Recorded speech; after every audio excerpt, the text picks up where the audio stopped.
Bonjour à tous et toutes et bienvenue sur ma chaîne YouTube Bébé Créa Digital. Aujourd'hui nous allons parler de mon mode de fonctionnement quant à la création de logos. Alors, donc on va parler de la création de logos.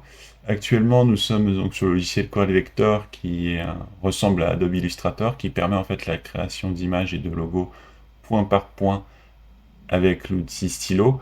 Et donc qui permet de relier des points et d'avoir des formes parfaite, entre guillemets, et donc d'avoir un rendu optimal, en fait, quel que soit l'écran en format SVG.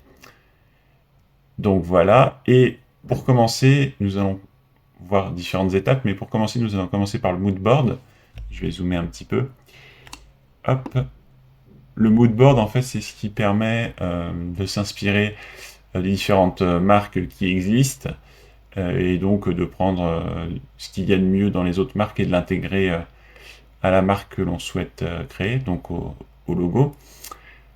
Donc dans le cas présent, j'ai pris le cas d'une marque de produits de beauté, et donc j'ai fait des recherches pour savoir un petit peu quelles étaient les marques les plus impactantes au niveau de cette entreprise-là. Donc j'ai trouvé quelques marques, hein, j'aurais pu en prendre plus, j'en ai 4. Et donc là déjà ce qu'on peut voir, c'est que principalement on est sur des tons rose et noir, avec une police un peu calligraphique, et pour certains, même certaines marques, une petite illustration. Donc dans le cadre de Beauty, là, on peut voir un petit nénuphar. Donc voilà. Donc ça va nous aider pour la suite, hein. Et donc pour la suite, nous passons à la mind map.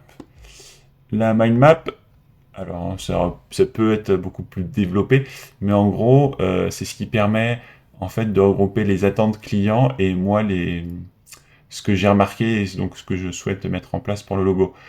Alors tout simplement, en bas, c'est les attentes clients.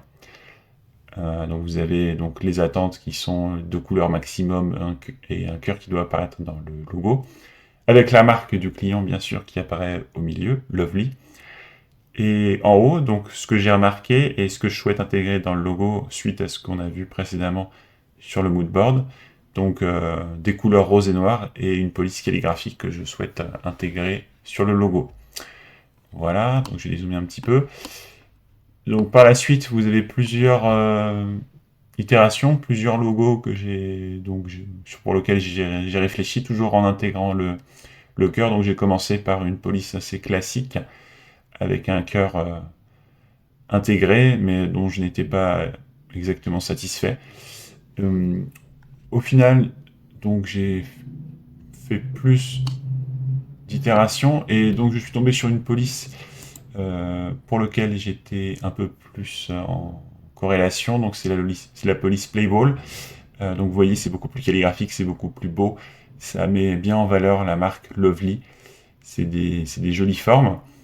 Et donc j'ai décidé un petit peu de la personnaliser, de la mettre au goût du client et de ses attentes. Et donc au final, j'ai enlevé le L et le O que vous voyez là, j'ai gardé le VELY, et à ça j'ai rajouté un L un petit peu stylisé, avec un cœur, donc ce que voulait le client, en fait, le cœur à la place du O, et on obtient donc ce résultat-là. Là, je zoome un petit peu pour que vous voyez bien. On obtient ce résultat-là, donc du rose, une police calligraphique et du noir, donc avec un fond noir. Donc ça rend particulièrement bien, je trouve. Je suis assez satisfait.